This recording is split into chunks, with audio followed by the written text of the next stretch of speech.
Es importante cuando ustedes tienen una reacción química, ¿me escuchan bien, no? Cuando ustedes tienen una reacción química, poder saber cuál es el tipo de reacción que está ocurriendo, porque eso les va a dar pistas, tanto para los productos como para los reactivos, ¿bien? Entonces, en función de la reacción del ejercicio 1, vamos a comentarlo brevemente, vamos a hacer algunos ejemplos. Y vamos al Jamboard.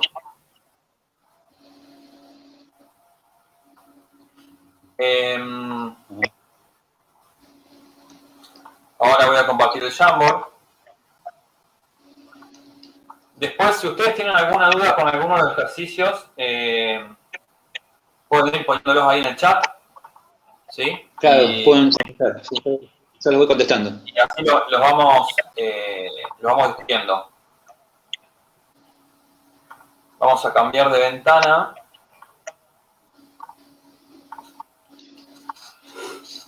Bien.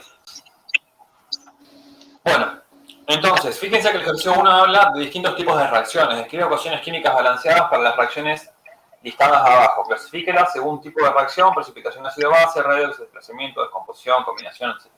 Bien, vamos a hacer algunos ejemplos. Las reacciones redox. ¿Qué era lo que pasaba en las reacciones redox? Vamos a arrancar por la que ya vimos recién, la que sabemos.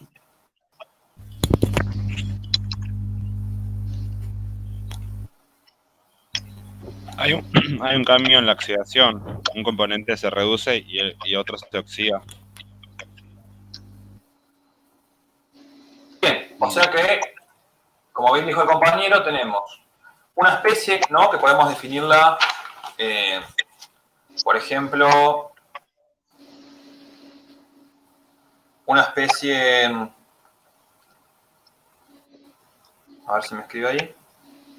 No, me están dando lenta la computadora y no me está escribiendo. Bien, ahí vamos.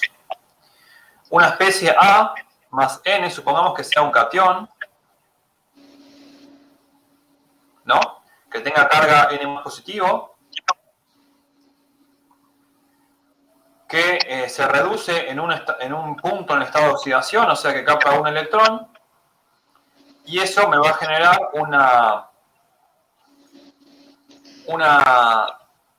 anión con una carga negativa menos, con una carga, perdón, positiva menos, un catión con una carga positiva menos, o sea que sería N-1. Estoy escribiéndolo de manera genérica, ¿sí? O sea que esta sería la reacción de reducción. De reducción. No, la verdad que compartir pantalla y escribir en el Jamboard es demasiado trabajo para mi computadora. Y para la mía ni te cuento, que es del año... Pero lo vamos a sacar, no se preocupen. O sea, en este caso,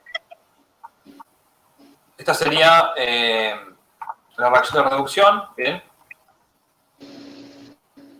Y vamos a tener una reacción análoga, ¿no? Donde un compuesto B, que tiene carga menos M, se está oxidando. O sea que ahora va a tener una carga que va a ser menos M menos 1 en el caso que se intercambie un electrón, ¿no? O sea que acá estaría dando un producto oxidado. Bueno, o sea que en definitiva lo que nosotros necesitamos cuando tenemos una reacción redox es que haya un cambio en los estados de oxidación. ¿Sí? Estas serían las hemireacciones. Bien. Ustedes identifican un cambio en el estado de oxidación y ya saben que ahí hay una reacción redox.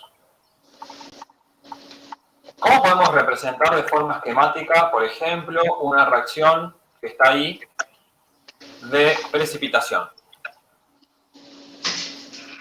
¿Ustedes vieron alguna reacción de precipitación?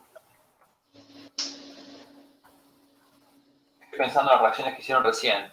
Hicieron la de sulfato de cobre, hicieron la reacción de Con permanganato hicieron 2, con sulfito. Había una en la que se formaba un precipitado, ¿no? ¿Recuerdan cuál era?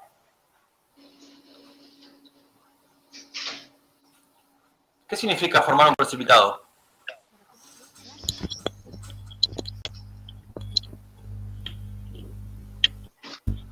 Puede ser la del permanganato en medio básico, que se formaba el manganeso sólido. Correcto, bien. Generalmente, una reacción de precipitación, ahí se forma un precipitado. Un precipitado significa que se forma un sólido, ¿sí? Como bien dijo el compañero. Entonces, una reacción de precipitación va a estar dada por un anión, o sea, dos especies, supongamos, ustedes son un anión y un catión, que van a estar en solución acuosa. Entonces, acá es importante más que nunca escribir los subíndices de estado.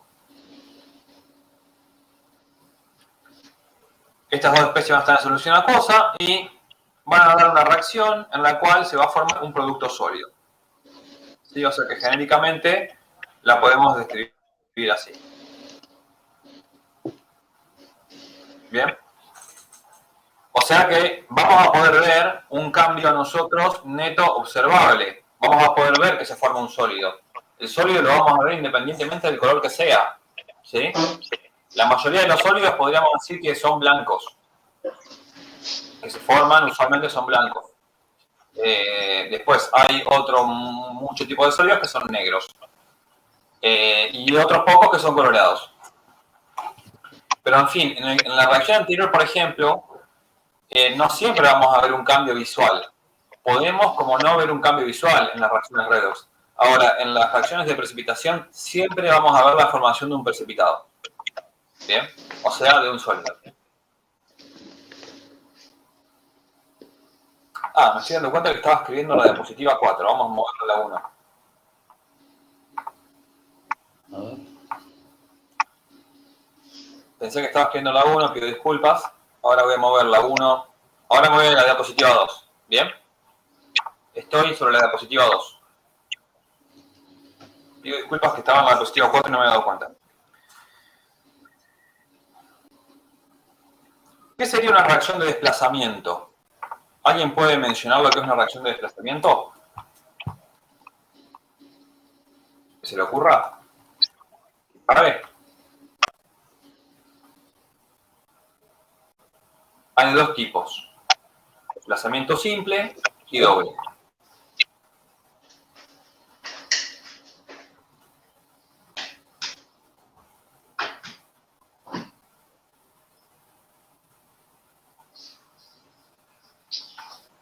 ¿No se les ocurre?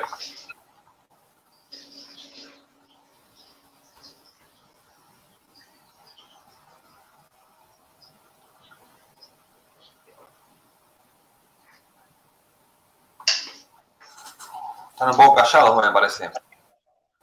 Bueno, vamos a seguir.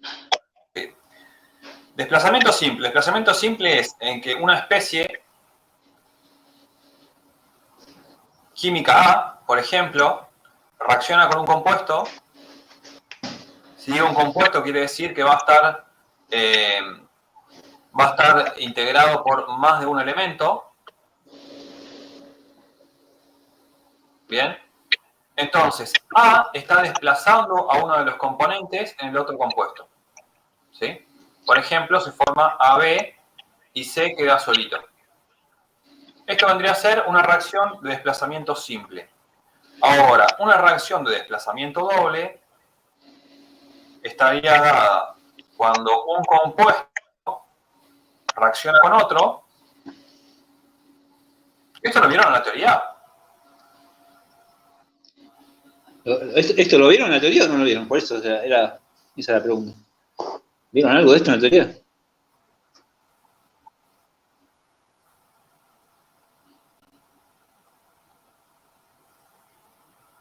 Dice que acá, ¿Estamos solos en este Jitsi, Jorge? acá me están diciendo que la vieron en el seminario del lunes. Me están diciendo por chat.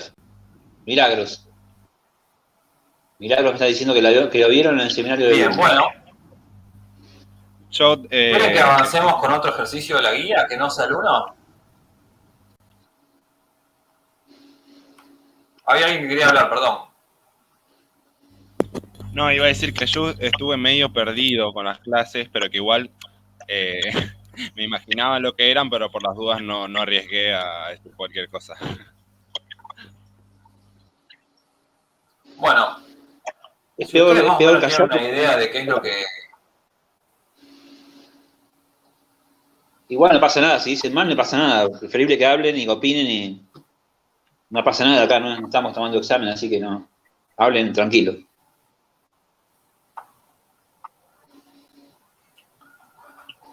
A ver, alguien está escribiendo en el chat. Arranquemos la 3, ¿sí? Turbidez, marrón, burbujas. Vos no estás mirando el chat, Jorge, ¿no? Sí, sí, acá dice que. No, la última que habló fue Milagros, que dice que no le dan al micrófono. Que lo vieron. Bueno. Sí, turbidez marrón. Bueno, repasamos esto rápido, después de última hacemos unos ejemplos y me dicen qué quieren ver del seminario 3 si es que ustedes ya avanzaron sobre esto el lunes. Yo como no sé, o sea, sé en realidad qué dieron el lunes, pero no sé si todos ustedes que están acá estuvieron el lunes presentes o no. Por eso por ahí algunas Claro, sí, cosas sí. las retomamos. Bien. Entonces, fíjense que en esta reacción de doble desplazamiento tenemos una especie A, ¿sí? Que desplaza, en este caso, a C y forma un compuesto AB. En la que es doble desplazamiento, hay como si fuera un intercambio, ¿no? Donde A más D reacciona con B más C, que da AB más CD. ¿Bien? Se intercambian. Finalmente tenemos las reacciones de combustión. Las reacciones de combustión siempre es una sustancia A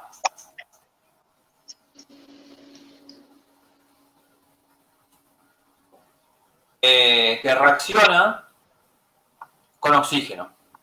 O sea, una sustancia cualquiera que reacciona con oxígeno.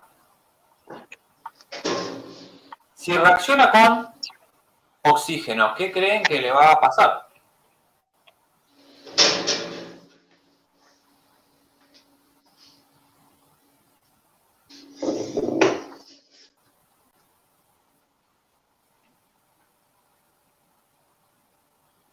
O sea, ¿Qué creen que le va a pasar si reacciona con oxígeno? ¿El oxígeno molecular qué es? ¿Oxidante o reductor generalmente? ¿Cómo actúa? O El sea, oxígeno la molecular, digamos. sustancia A se reduciría. El oxígeno molecular es oxidante. ¿Quién se reduce?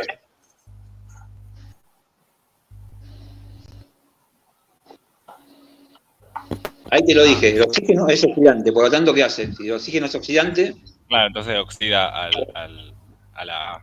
exactamente, exacto.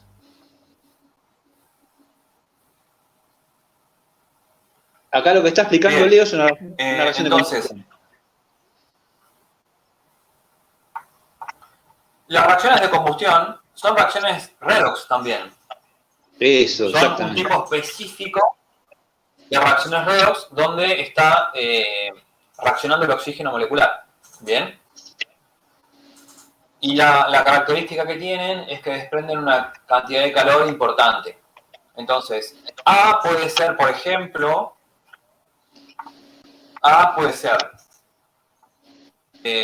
carbón, ¿sí? Puede ser hidrógeno, un gas, por ejemplo, o bien puede ser un metal, hierro, ¿no? Cualquiera de estas sustancias que están acá tiene que ser una sustancia reducida, ¿no? Porque tienen que ser susceptibles de oxidarse. Si yo pongo, por ejemplo, permanganato, que está en estado de oxidación más 7, no va a poder dar una reacción de oxidación. Por lo tanto, no va a poder haber una reacción de combustión con permanganato que está oxidado. Lo mismo que si pongo dióxido de carbono. Yo no puedo combustionar dióxido de carbono porque el carbono está en estado de oxidación más 4. ¿Sí? El estado más oxidado del carbono. Bien, entonces, las especies que son susceptibles de sufrir combustión son aquellas que están en un estado de oxidación bajo. Y pueden ser tanto metales como no metales, o gases. Bien. Bueno, también tenemos reacciones de neutralización, que ustedes ya la vieron, las reacciones de neutralización. ¿Cuáles eran? Las más fáciles.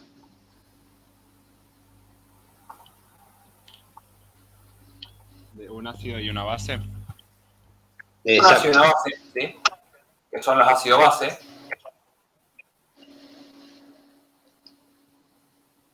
¿Y qué forma eso? La neutralización. Una sal. Una sal. Bien, lo vimos en la guía 1. Forman una sal. Bien. ¿Y qué reacción quedaría, además, por mencionar?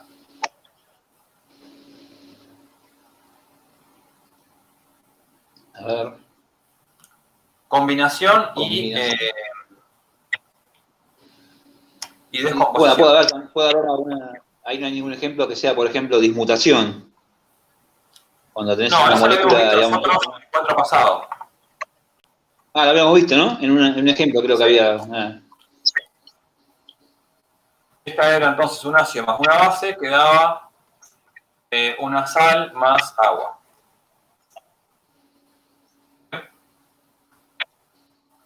Ahí tienen metano, dice metano, pero no saben la fórmula, ¿no? En la H. La reacción H dice metano más oxígeno, que es una de combustión, como explicaste vos recién, pero no deben saber la fórmula, por ahí, del metano. Algo que están escribiendo en el chat. ¿No? Bueno, le viene bien el repaso, Julieta, dice. Se transforma en óxido. Se transforma. Bueno. Ahora sí que vamos a ver algunos ejemplos. Habíamos hablado, perdón, que quedaba la descomposición. ¿Qué le suena la palabra descomposición?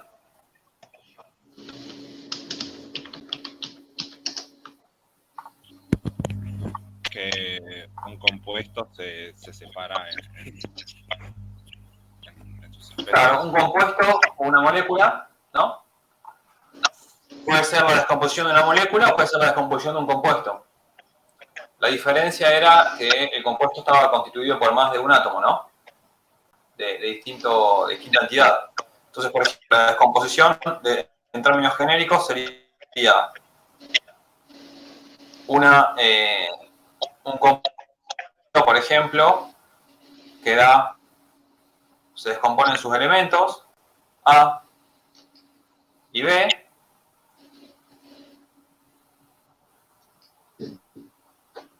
Y la combinación es la reacción inversa. A más B que da AB. Por ejemplo, una reacción sería carbonato de calcio, Bien. que se descompone en dióxido de carbono y óxido de calcio. Un ejemplo de esa que está explicando Claro, Diego. bueno, lo que pasa es que esa también sería un ácido base.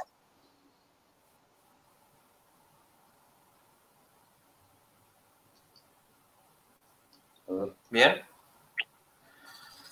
Bueno, podemos identificar algunas si quieren y después vamos a algún ejercicio un poquito más complejo de la guía. Voy a pegar, por ejemplo, a ver. Vamos a ver esta. ¿Quién se ofrece a identificar quién quiere comentar esta reacción?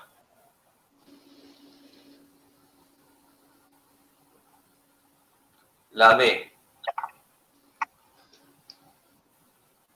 ¿El ejercicio 2, Leo, estás haciendo? ¿El 3, perdón? ¿Es la del sulfato de cobre? El 1, acá busqué tenés que irte a la diapositiva 4. Estoy compartiendo pantalla. Sí, pero se ve muy chiquito, por eso te preguntaba. A ver. Teoría de combinación. Dice Milagros. Azufre más oxígeno, dióxido de azufre. Ahí lo estoy ampliando. Ahí se ve perfecto. Disculpen, ¿cómo vamos para entrar a eso? Compartió el link yo del Jamboard. Ah, ok, gracias. Lo compartió el link hace un rato. Jorge, vos estás con la computadora, si querés podés pegarle el link ahí. A ver. Compartir, pongo. Sí, compartíselo en el A ver. compartir el Jamboard. Bueno, si no lo hago yo. Ahí puse compartir y dice cargando, ahí está girando el cosito, el circulito. Está terriblemente lento. No, tú estás compartiendo pantalla. Estás compartiendo Vínculo. pantalla entonces. A ver. Ahí lo pido de vuelta por las dudas. Copiar vínculo, obtener vínculo. En teoría deberían poder editar ustedes. Alguien había comentado entonces respecto de la reacción, perdón, también es redox, Julieta, es combinación, dice Julieta, y también es redox, dice Jorge. Bien, fíjense, ahí tenemos dos, como dice Julieta, dos elementos, ¿no? Azufre y oxígeno, que dan dióxido de azufre. Nosotros deberíamos ser capaces de poder escribirla esta reacción. Si es dióxido, son dos átomos de azufre, ¿bien? ¿Qué nomenclatura estamos utilizando acá?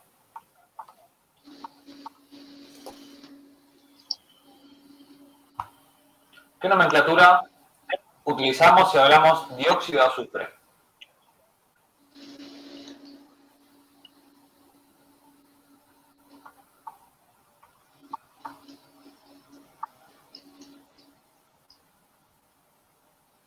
Tradicional, dice. Milagros dice tradicional. No, la tradicional. La tradicional era cuando se empleaba.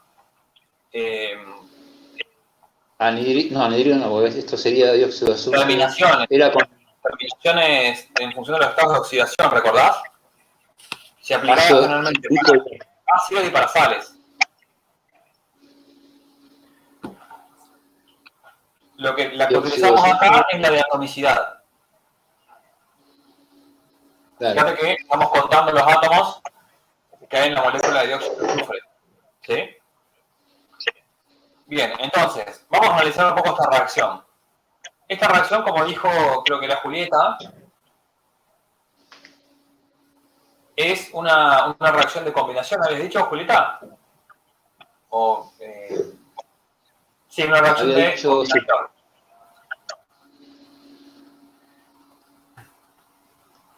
Bien. Además de, ¿podemos decir que es otra reacción, además de una reacción de combinación?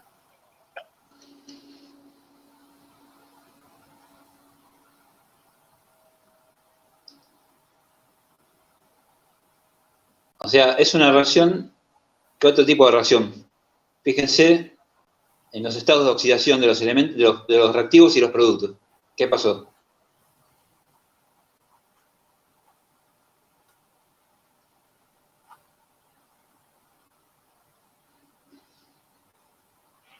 Ahí me ponen redox, sí, muy bien.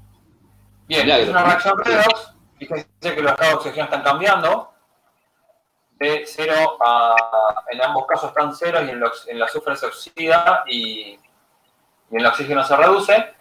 ¿Y hay alguna otra reacción más que podríamos definir?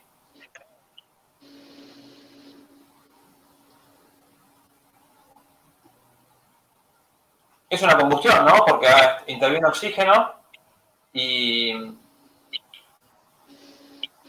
interviene oxígeno y es una reacción que va a liberar calor. Bien, o sea que también sería una combustión. La combustión sería de el azufre, ¿bien? O sea que una reacción química en realidad puede ser clasificada desde distintas perspectivas. Digamos, no necesariamente va a ser una combinación o una reducción únicamente o una combustión. En el caso de abajo, el tipo general, a ver, ¿sí? Ese ácido sulfúrico. ¿Alguien me quiere decir cómo debería yo escribir la fórmula mínima del ácido sulfúrico acá? A partir del nombre, ¿qué debería escribir yo? ¿Se animan?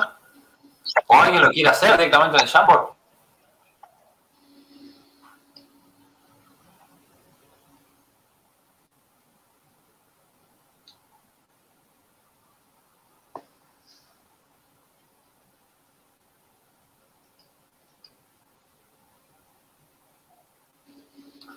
H2SO4, bien. Ah, ahí lo escribieron. Genial. Hidróxido de potasio, voy a probar. Hidróxido de potasio. Sí.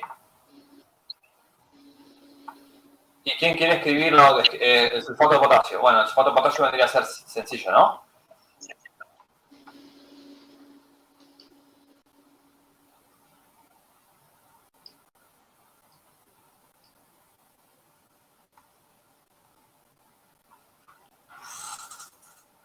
Bien, bueno, escribimos sulfato de potasio.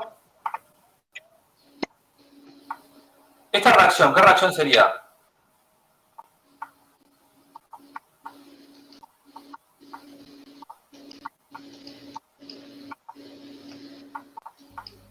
De neutralización. Sería una neutralización. Se está formando una sal y agua. Bien, acá no habría cambios en la estado de oxidación, por lo tanto no es redox. Tampoco habría una combustión. Podríamos decir que es una reacción de doble desplazamiento.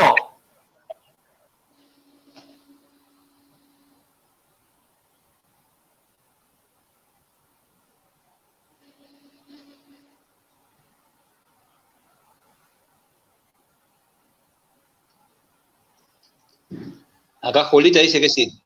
Es una reacción de doble desplazamiento, dice Julita. Podría ser una reacción de doble desplazamiento, ¿no? Hay un intercambio ahí entre las fórmulas. Bueno, ¿tienen la guía a mano, la guía número 3? ¿Qué ejercicio les parecería que hagan? ¿Cómo se ven con las reacciones redox? ¿Prefieren que hagamos alguna estequiometría? El ejercicio 5, por ejemplo. O algunos redox antes para practicar. Sepan que la semana que viene van a tener una actividad, seguramente en horario de seminario, una actividad de nomenclatura. Así que nada, practiquen nomenclatura porque la idea es que tengan una actividad para resolver. Yo tengo una pregunta. ¿Cómo o sea, hay una forma de darse cuenta si es de precipitación, así mirando la reacción, o hay que ver las propiedades de los... No, cuando se forma un sólido insoluble, cuando te aparecen en los productos un sólido insoluble, es una reacción de precipitación. Independientemente de que sea redox, puede ser una reacción ácido-base que te dé también una sal insoluble, ¿entendés? O sea, digamos, precipitación sería un subgrupo dentro de puede ser una reacción redox que te forma un precipitado.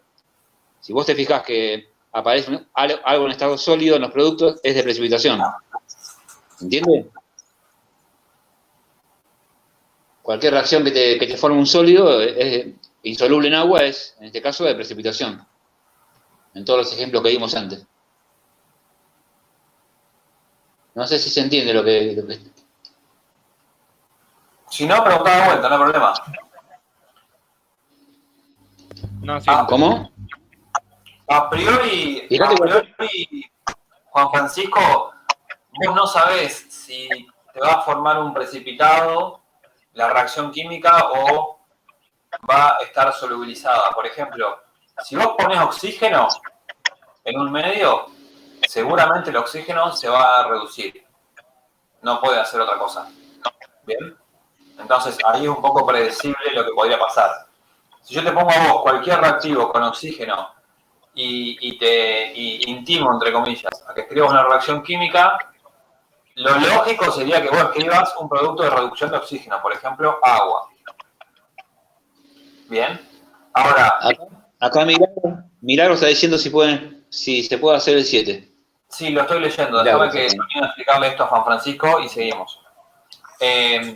Ahora, cuando vos tenés alguna reacción química, no podés predecir fácilmente si se va a formar un producto sólido o no. A menos que vos sepas de antemano de que hay productos que son insolubles, entonces veas que ese producto se puede formar. Pero no tenés una forma de anticiparte para saber si una reacción va a generar un producto sólido o no. Por ejemplo, en la de permanganato medio alcalino que da dióxido de manganeso, y uno no tiene forma de saber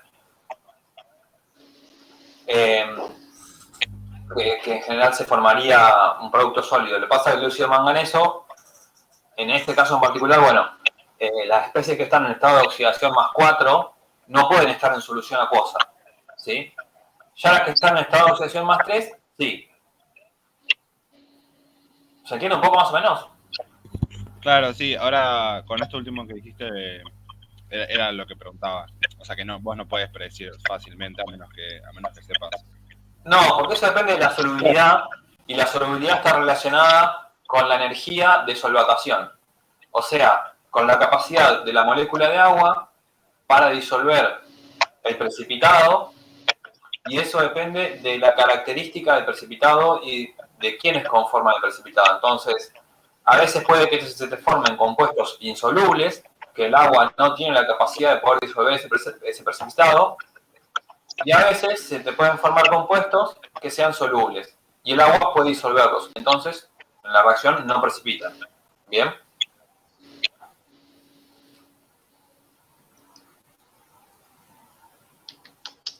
Bueno, ahí estaba Julieta diciendo que estaba empezando con la guía, y después por otro lado la tenemos a Milagros, que quería preguntar sobre el ejercicio 7.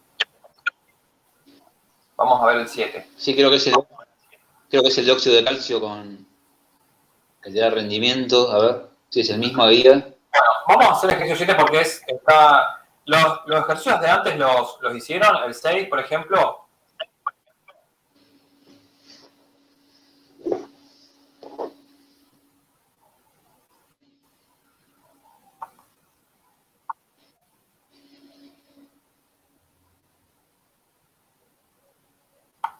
Bueno, vamos a hacer el 7.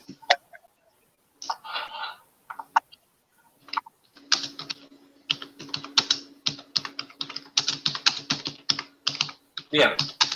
Voy a la diapositiva entonces 5. En el Jamboard.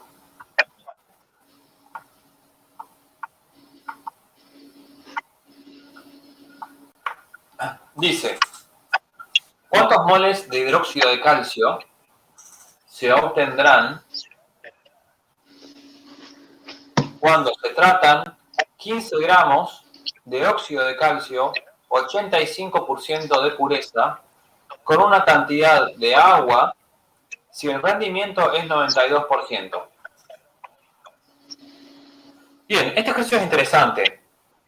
Es un ejercicio clásico de lo que llamamos estequiometrías. Estequiometría, ¿por qué? Porque hay reglas estequiométricas, reglas de proporciones. Que esas reglas de proporciones van a estar dadas por la reacción química. Pero además de esas reglas de estequiometría de proporciones, tenemos que pensar que hay dos factores que están influyendo en la reacción química. Por un lado, la pureza de uno de los reactivos, en este caso 85%, y por el otro lado, el rendimiento. Bien, entonces, ¿cómo planteamos esta reacción? Cuando ustedes, este ejercicio, cuando ustedes tienen un ejercicio numérico, siempre, lo primero que hacen es escribir los datos del problema en una hoja, ¿sí? A pesar de que parezca algo simple, ustedes escriben los datos con las fórmulas químicas y eso ayuda a ordenar un poco el pensamiento en relación al problema. Entonces, óxido de calcio. El óxido de calcio, ¿recuerdan cómo es la simbología del óxido de calcio?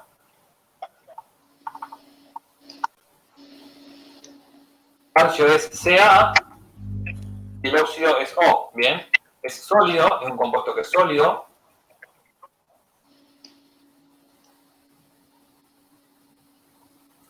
Y de óxido de calcio tenemos 15 gramos, 85% de pureza.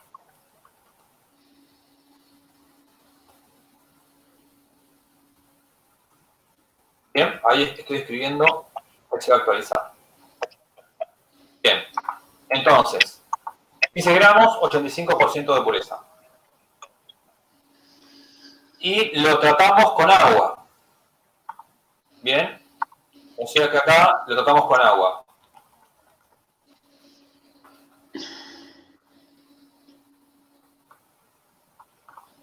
¿Hasta ahí vamos?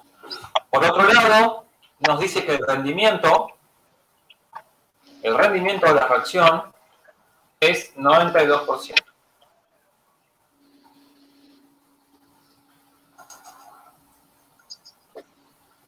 Y nos está preguntando qué cantidad de agua necesitamos. ¿No? No, los moles que se obtendrán. Los moles que se obtendrán. ¿Cuántos moles de hidróxido de calcio? Esa es la pregunta.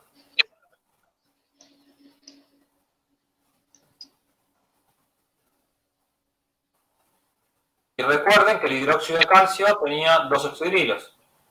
¿Bien?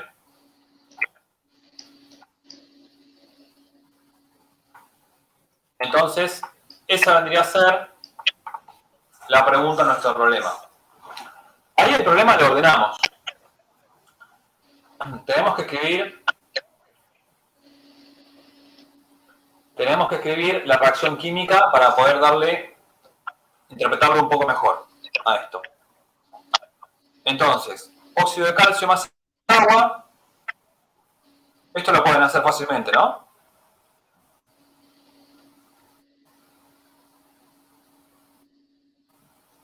Óxido de calcio más agua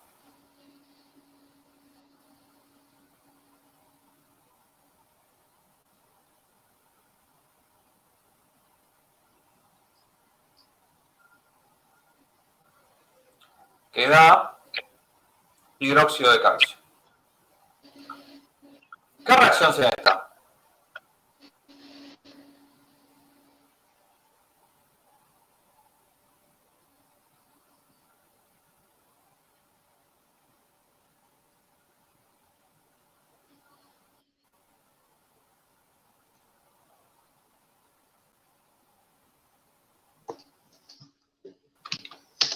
Acá Milagros dice que es de combinación.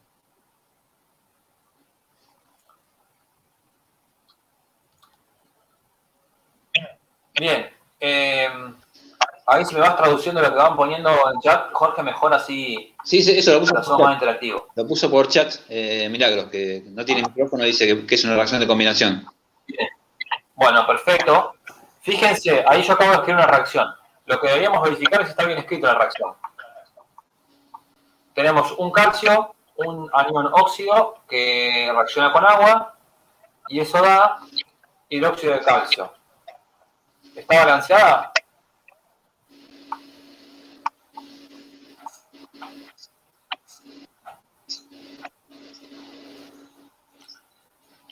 Sí, está balanceada, ¿no? También podríamos pensar que además de combinación es una reacción ácido-base. Porque acá tenemos una base que es el óxido de calcio que reacciona con un ácido.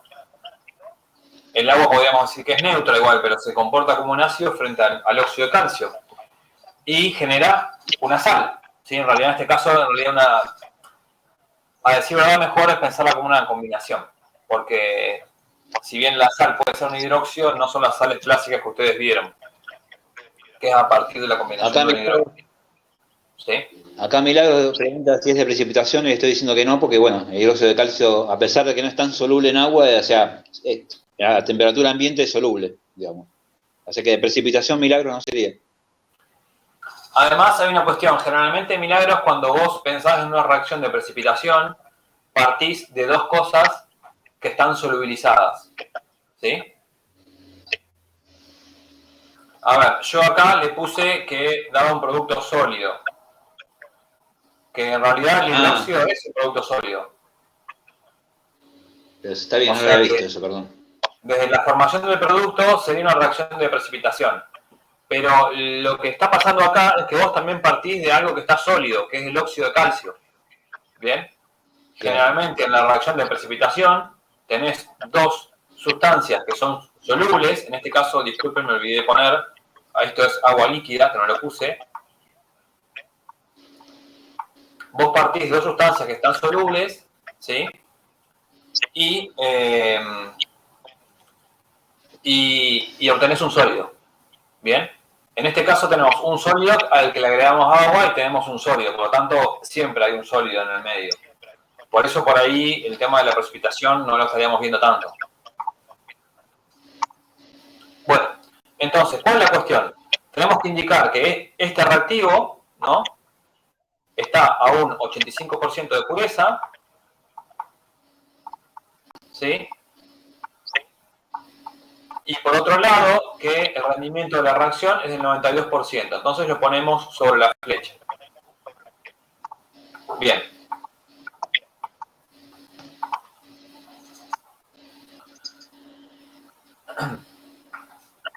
En realidad, entonces ahora pensamos en función, lo primero que nos conviene hacer es pensar en función del óxido de calcio, el reactivo.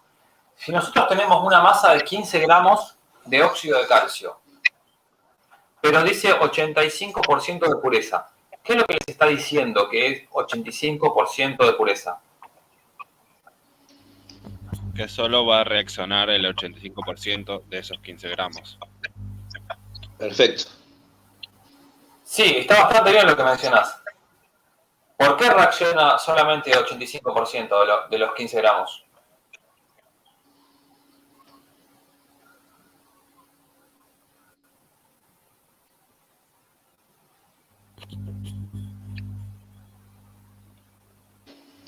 Porque el otro 15% podría ser de impurezas, puede ser otros compuestos, no sé, otros elementos. Exacto.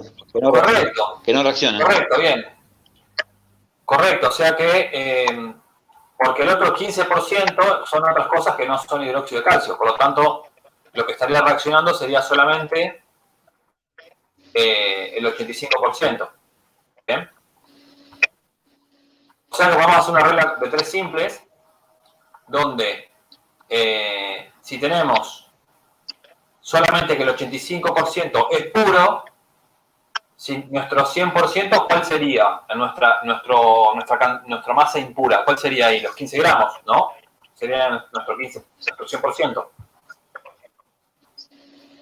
Tendríamos que averiguar en realidad de esos 15 gramos qué cantidad corresponden a el 85%. ¿Bien? ¿Eso cuánto nos da? ¿Tiene una calculadora por ahí? Creo que da 12,75 gramos. Puede ser. 12,75. ¿Todos pueden hacer esto?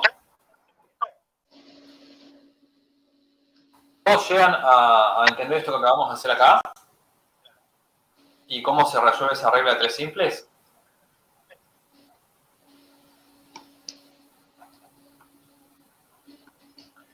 Milagro dice que sí, Julieta dice que sí.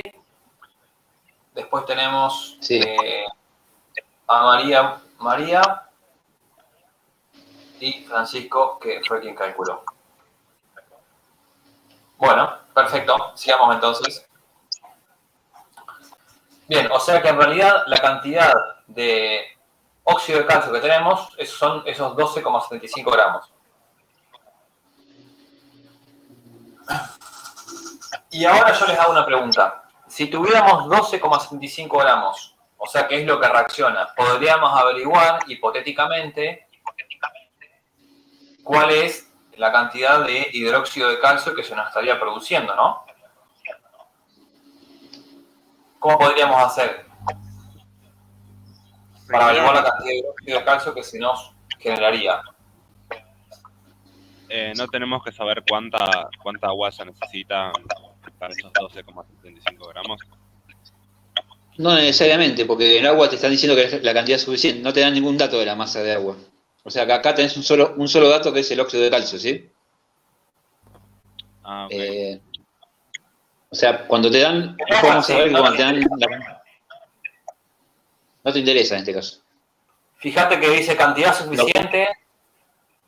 Si nos dice cantidad suficiente, quiere decir que ese reactivo no es el limitante. Nosotros recuerden que podemos tener reactivo limitante y reactivo en exceso. Por eso nosotros ahora, yo no lo mencioné antes, no le prestamos atención al agua porque algo que omití, que como nos dice agua en cantidad suficiente, quiere decir que el agua está en exceso. Por lo tanto, el limitante es el óxido de calcio. En función del óxido de calcio, nosotros podemos calcular la cantidad de hidróxido de calcio. ¿Y por qué la podemos calcular? Porque tenemos la estequiometría de la reacción química. Bien, que como vimos recién al principio, estaba balanceada. ¿Cuántos moles reaccionan con los del óxido de calcio para formar hidróxido de calcio.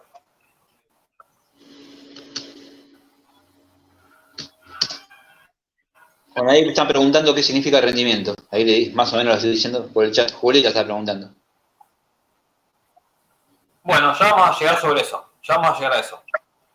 Pero pensemos cómo podemos calcular la cantidad de hidróxido de calcio. Si nosotros sabemos que tenemos un mol, ¿no?, de óxido de calcio que genera un mol de hidróxido de calcio, bien, que cuando tenemos un 1 como coeficiente no los ponemos en la reacción química porque los unos son omitidos. Si nosotros pasamos esto a mol,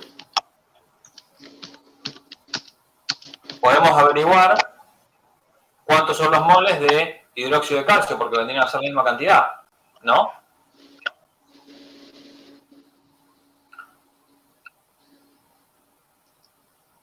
Como acá están planteando milagros. Dice que se puede hacer una regla de 3 simple, pero donde está mezclando en la misma regla de 3 moles con gramos. Yo estoy poniendo que no es aconsejable.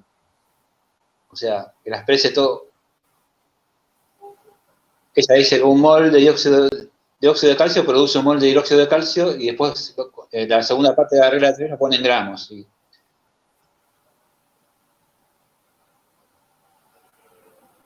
Bueno, me perdí un poco los comentarios que van en el chat. Pero en realidad, claro.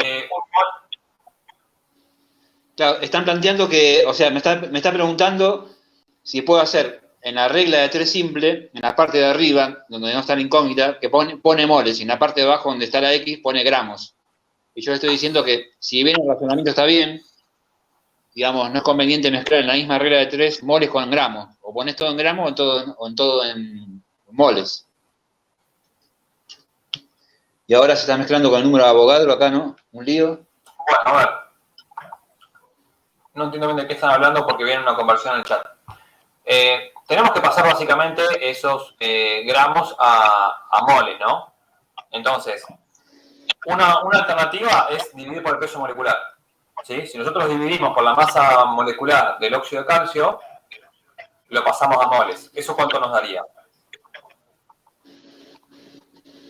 Vamos a calcular de las dos formas. O sea, 12,75 gramos dividido con la masa molecular del óxido de calcio. Ahí estoy poniendo 74. ¿74? 74. ¿No? ¿Está bien? 40 más 30. Sí, 74. Bien. 40 más 34. ¿Eso que nos da? Nos da un resultado en moles, ¿bien?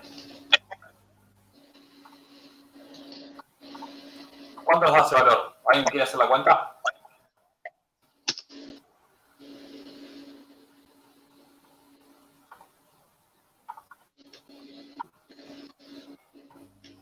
$0,17. 0,10. Está bien.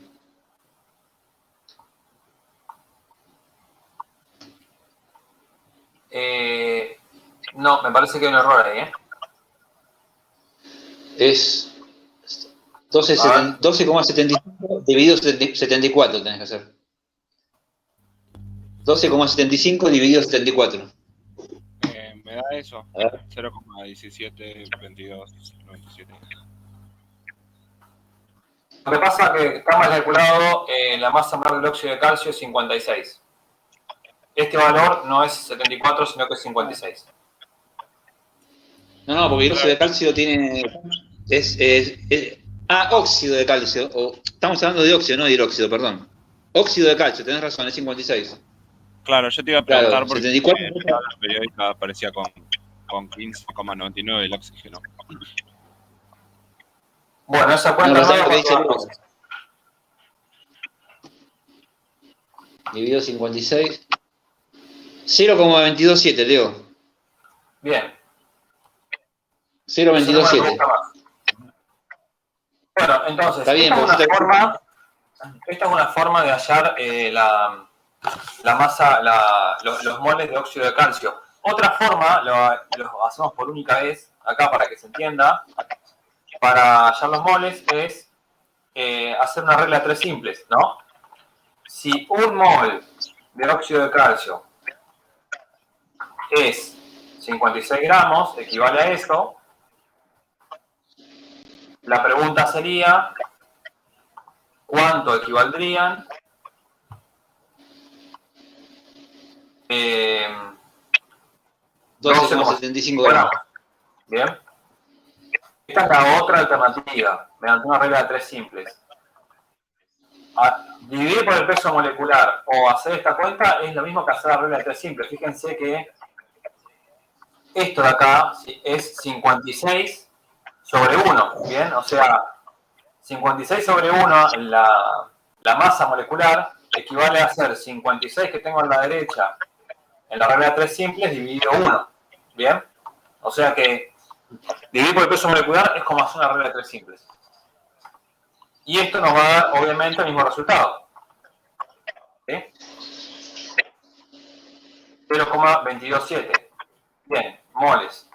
Ahora, esta cantidad de moles es la que se forma si el rendimiento de la reacción fuera el 100%. Lo voy a poner acá abajo. O sea, en realidad, perdón, estos son los moles que calculamos de óxido de calcio, ¿sí? Por lo tanto, los moles de hidróxido de calcio, ¿cuántos serían? Los mismos, ¿no?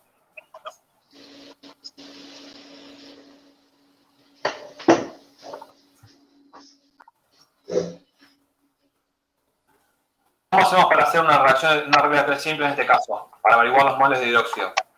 Vamos a hacerlo por las dudas.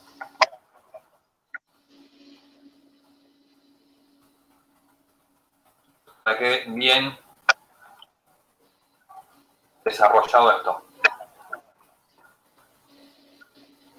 ¿Alguien está comentando algo en el chat? Si comentan y no lo veo yo. Jorge, no sé. No me puse más nada. Nadie puso más nada. Bueno, ¿cómo hacemos una regla? No, solamente pusieron. Mezclaron el número de moléculas. O sea, estaban diciendo que un mol es el número de Avogadro, pero en este caso no interesa el número de moléculas porque no pide. La reacción química, ¿qué nos está diciendo? Que un mol de óxido de calcio genera un mol de hidróxido de calcio, ¿bien? Esta estequiometría que estoy poniendo acá, nos la da la reacción. ¿Sí?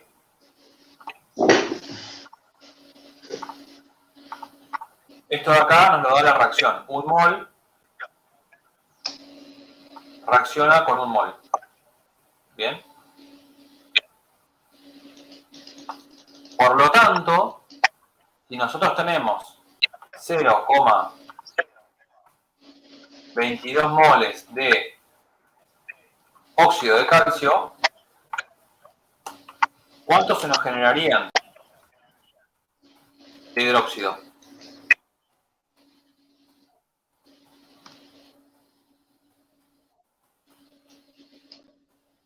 X, ¿no?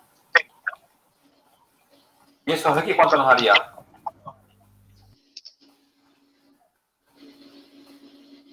¿Voy muy lento con la explicación?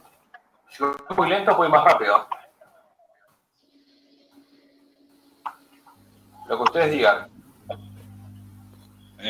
O sea, daría lo mismo. Da lo mismo. Exacto. Yo porque lo había pensado como que en esos 15 gramos ya también estaba el agua, ¿o no? ¿O estoy pensando cualquier cosa? En esos 15 gramos no está el agua. En esos 15 gramos hay otro sólido que no es óxido de calcio, pero que no sabemos qué es. Y puede ser que esté reaccionando para una reacción secundaria, o puede ser que no sean inertes y que no reaccionen. ¿Bien?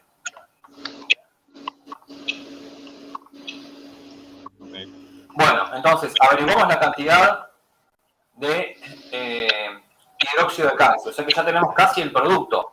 Porque fíjense que nos está diciendo cuántos moles de hidróxido de calcio se estarían formando. Pero lo que no hemos considerado acá es el rendimiento de la reacción, que nos dice que es el 92%. O sea que esos 0,227 moles de hidróxido de calcio es si el rendimiento es del 100%. ¿Qué quiere decir rendimiento? Quiere decir que de los reactivos, todo lo que yo pongo como reactivos me forma producto. O sea que la reacción es completa. Bien. Cuando ustedes hacen una reacción química, muchas veces hay pérdidas. Hay pérdidas de reactivos en el medio, una parte de reactivo que no reacciona, o la reacción puede estar dada por un equilibrio, no es irreversible como en este caso. De hecho, puede ser que hay una parte del producto que no se esté formando. Bien. Entonces, el rendimiento es decir, bueno, de la cantidad inicial que yo puse, si el 100%, si tiene una reacción del 100%, quiere decir que todo va a formar producto. Ahora, si la reacción es del 92%, del 80% o del 50%, quiere decir que del 100% que yo puse, solamente el 50% me va a generar reactivo. O en este caso, el 92% me va a generar reactivo. ¿Bien? ¿Quedó claro eso?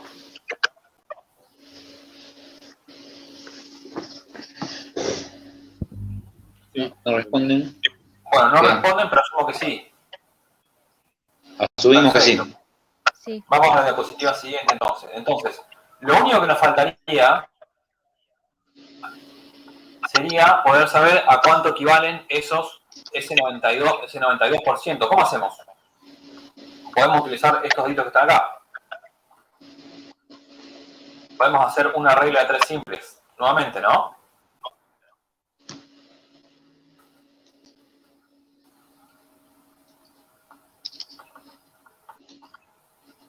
O sea, esos moles de óxido de calcio que averiguamos recién, de hidróxido, perdón, que se están formando. Si yo pongo los moles totales, esos moles totales equivalen, como mencioné, al 100%. ¿Bien? Solo resta averiguar de ese 100% cuál es el 92%, que es lo que verdaderamente se forma. O sea que hay un 8% ahí que no se está formando. ¿Sí? O sea que podemos hacer una nueva regla de 3 simples. Ustedes este porcentaje lo pueden hacer, lo pueden trabajar sobre el producto o sobre el reactivo, el rendimiento. Bien, es lo mismo. Van a llegar a la misma conclusión.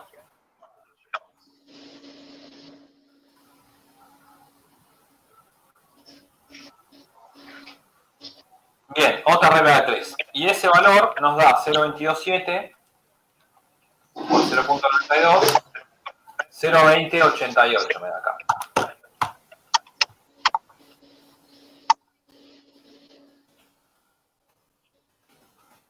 Bueno.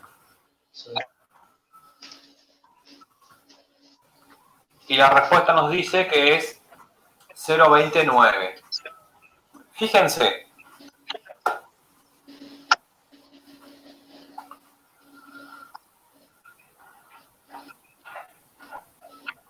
Fíjense. Hay una parte de la guía que son cifras significativas, que podemos introducirlo en este ejercicio.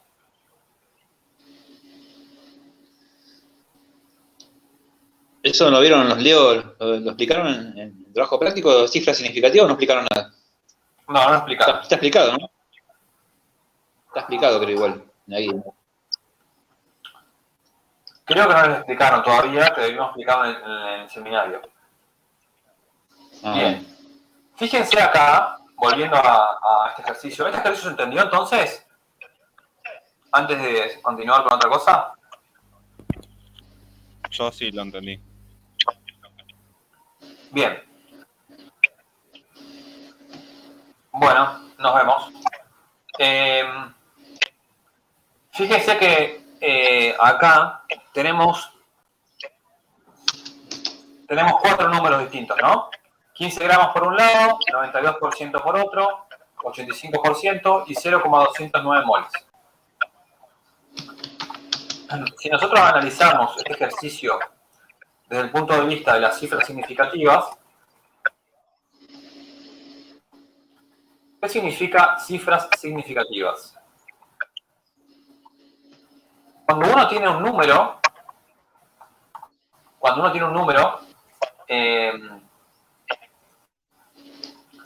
no todas las cifras del número son significativas. ¿Qué quiere decir?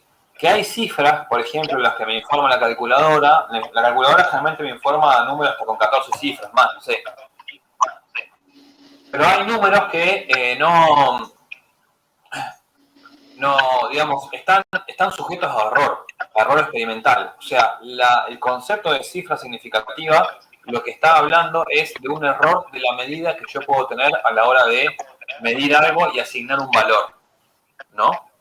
Por ejemplo, mi mamá a mí me medía la altura cuando era chiquito con un metro de costurera. Entonces, supongamos que el metro de costurera tenía detallada la mínima unidad de medida, era el milímetro. ¿Sí? O sea que mi mamá no podía discernir mi altura, o supongamos que sea un metro de carpintero o una cinta métrica de 5 metros, ¿no? La unidad mínima de medida es el milímetro, la graduación más pequeña es el milímetro. Por lo tanto, yo no puedo conocer mi altura con más precisión que un milímetro. Porque el milímetro es la unidad mínima. Por lo tanto, si yo mido 1,75 m, estoy midiendo 175 centímetros con algún milímetro, por ejemplo. O sea, en este caso, vamos a ir a ejemplos concretos. Ustedes tienen un bloqueador. Voy a compartir más fácil el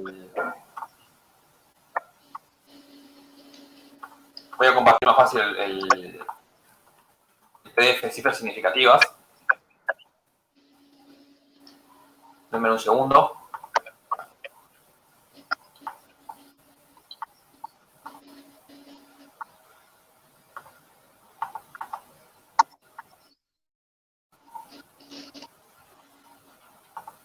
Bien, ¿están viendo el PDF ahí? Sí, ahí se ve. Tienen este PDF, bien. ¿Qué significa la cifra significativa? Cifra significativa, ¿sí? Es la cantidad de números que son medidos con precisión. Bien. Eso es lo que significa cifras significativas. Entonces, por ejemplo, vamos a un ejemplo directo. Si yo les muestro esto. 0, la densidad, ese valor de densidad que está ahí. Bien, este valor de densidad que está acá. ¿Cuántas cifras significativas fueron medidas con precisión? Vamos a jugar más fácil, mejor, antes de que arriesguen. Vamos a hacer así, vamos al de arriba. Fíjense. 122 milímetros. Un ejemplo parecido que les ponía recién. 122 milímetros. ¿Cuántas cifras significativas fueron medidas ahí con precisión? ¿Cuántas cifras significativas tienen?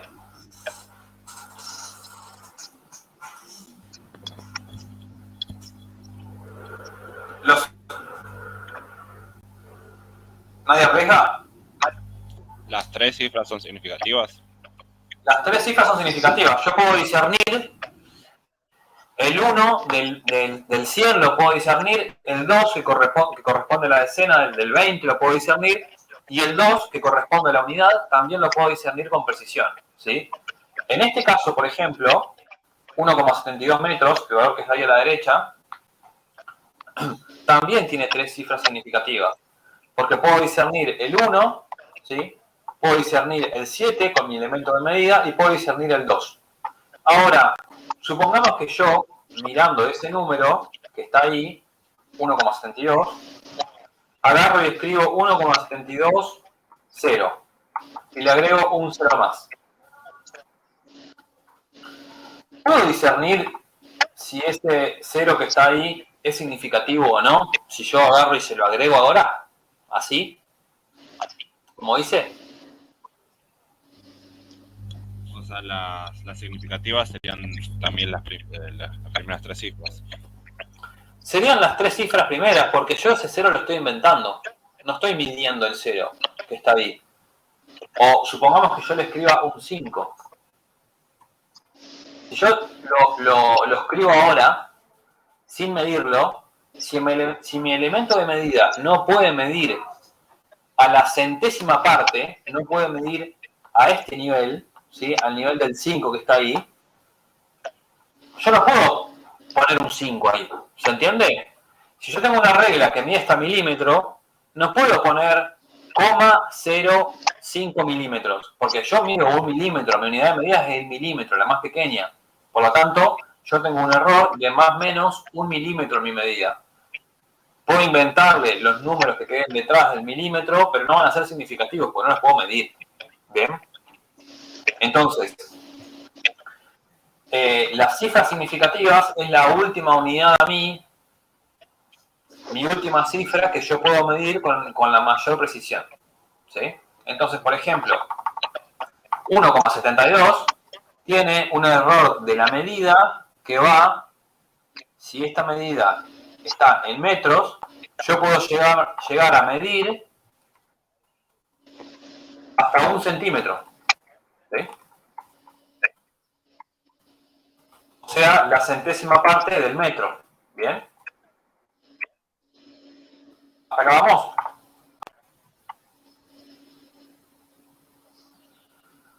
¿Sí? O sea, que yo, por ejemplo, estoy sumando y tengo, supongamos que yo llegué a medir este valor. Si yo llego a medir el último 0, ¿cuántas cifras significativas tiene ese número?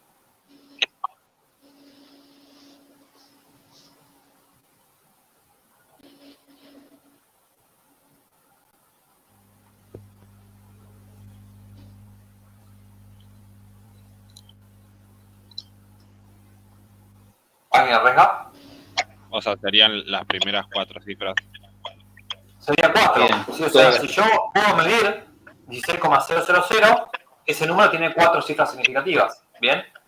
Lo mismo con las de abajo. Si yo puedo medir estos 4 con mi elemento de medida, entonces los 3 números que están acá, el 16, el 1,007 y el 1,007, tienen 3 cifras significativas. ¿Bien? Perdón, 4 cifras. Ahora, cuando yo lo sumo y reporto mi resultado, ¿bien? Yo, a partir de esos números, estoy obteniendo un número de 5 cifras. Y a su vez, hay un número que está acá, que es la centésima parte del 16, que es el último número que yo puedo medir con precisión.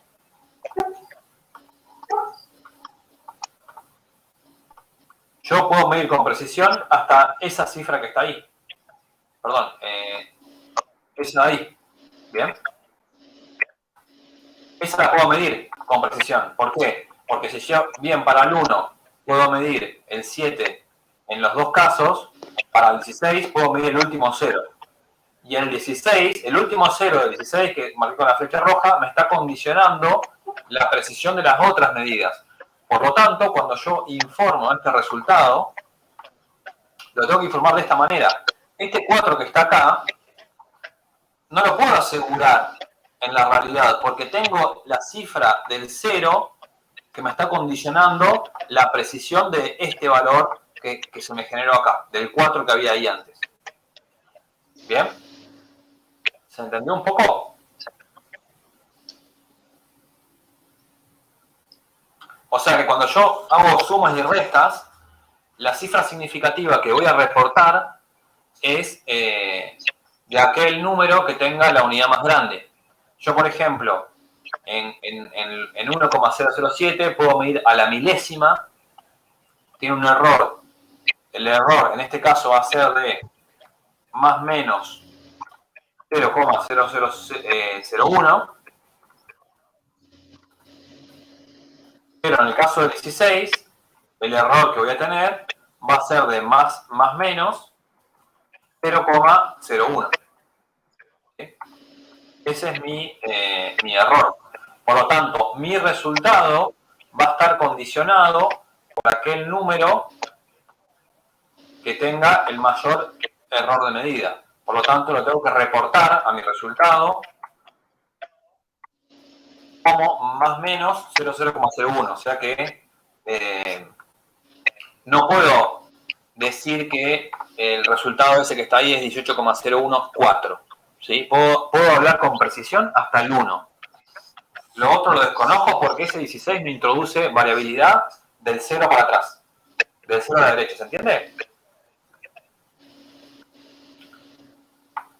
Bueno, cuando tenemos multiplicaciones, en el caso que tenemos multiplicaciones, fíjense, acá tenemos un número que tiene 3 cifras, ¿sí? Ese número que está acá, el 0,958 de densidad, tiene 3 cifras. Los ceros a la izquierda no se cuentan. El 18,01 tiene 4 cifras. Y los números que tienen notación científica, la notación científica la despreciamos, digamos, en cuanto a las cifras significativas, porque yo debería estar agregando a la derecha del 7, debería estar agregando muchos ceros. Esos ceros no me suman para las cifras significativas. Entonces, ese número que está ahí tiene 8 cifras significativas. Bueno, el resultado lo tengo que reportar en 3 cifras. Solo reporto el número de cifras de aquel que tiene menos. En este caso, la densidad, gramos por mililitro. ¿Bien? Entonces, volviendo a nuestro problema. Alguien está escribiendo en el chat. Volviendo a nuestro problema. Nosotros, fíjense, que tenemos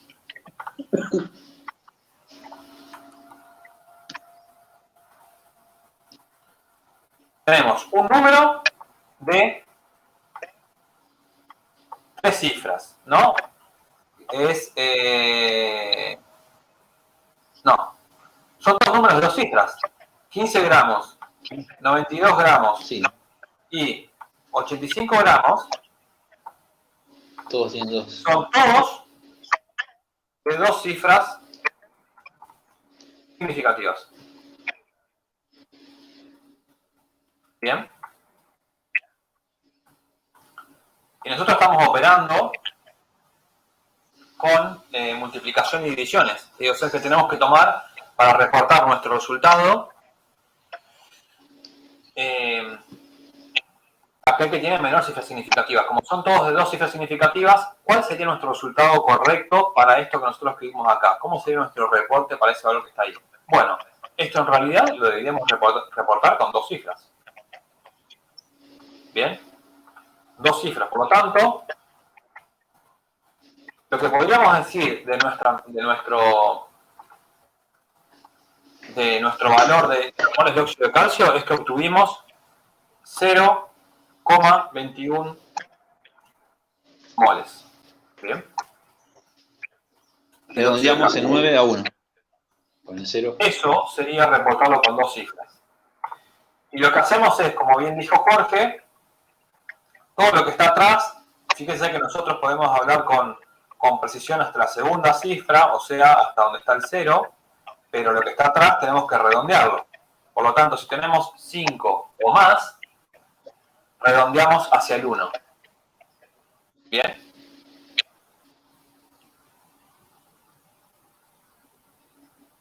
¿Se entendió? O sea, que si ustedes reportan este resultado en un examen y le ponen que el resultado es 0,21, está bien. En lugar de poner 0,209. O sea, sería mejor poner 0,21. Y sería lo más adecuado, la verdad, porque en realidad ese 9 no sabemos si es 9 o si es 8, como lo calculé yo. Fíjense que en realidad este 9 surge de redondear el 8 anterior, ¿no? Igualmente, más que nada, esto de cifras significativas se tiene mucho en cuenta cuando se hacen los informes de laboratorio, más que nada, más que las cuentas de seminario, digamos. En un examen no te van a poner mal si vos pones 0,209 o 0,21, ¿entendés? O sea, esto de cifras significativas es muy importante cuando se informa un resultado experimental, o sea, de un trabajo práctico de laboratorio, más que nada. Tenemos 10 minutos. ¿Quieren que planteemos algún ejercicio más rápidamente o terminamos acá? Lo que ustedes deseen.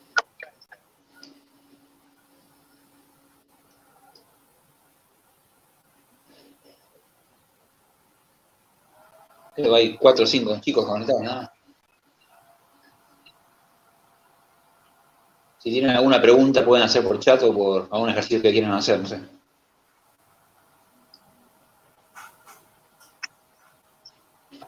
Igualmente, por lo que veo, creo que prácticamente nadie empezó. Están todos terminando el otro seminario y creo que nadie había empezado todavía este seminario. O por lo menos van. No creo que nadie haya llegado hasta. Más del 7 no creo que haya llegado nadie.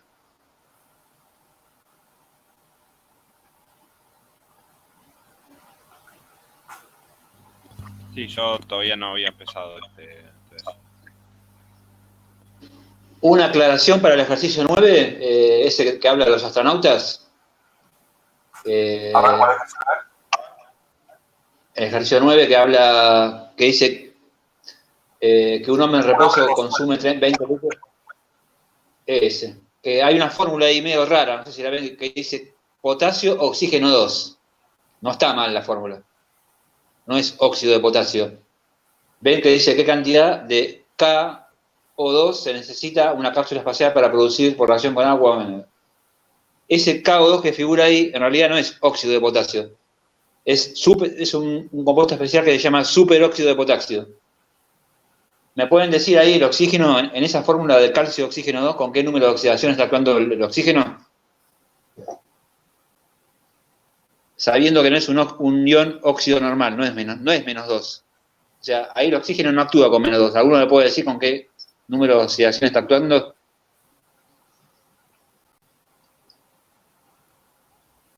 No sé si entienden la pregunta.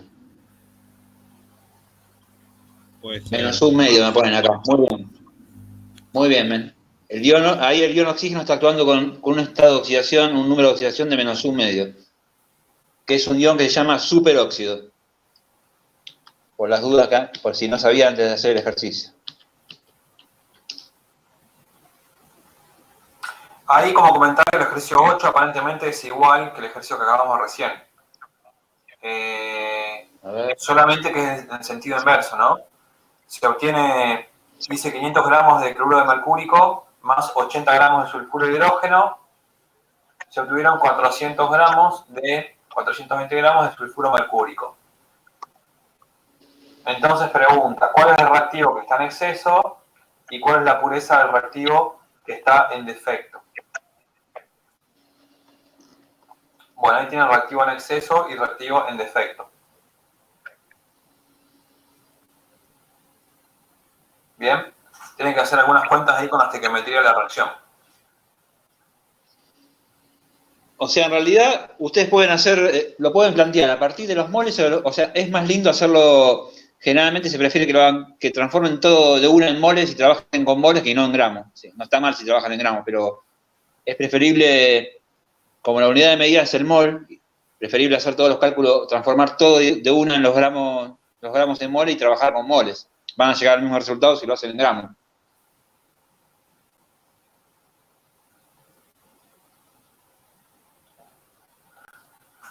Bueno, fue medio accidentado, la verdad, el seminario de hoy.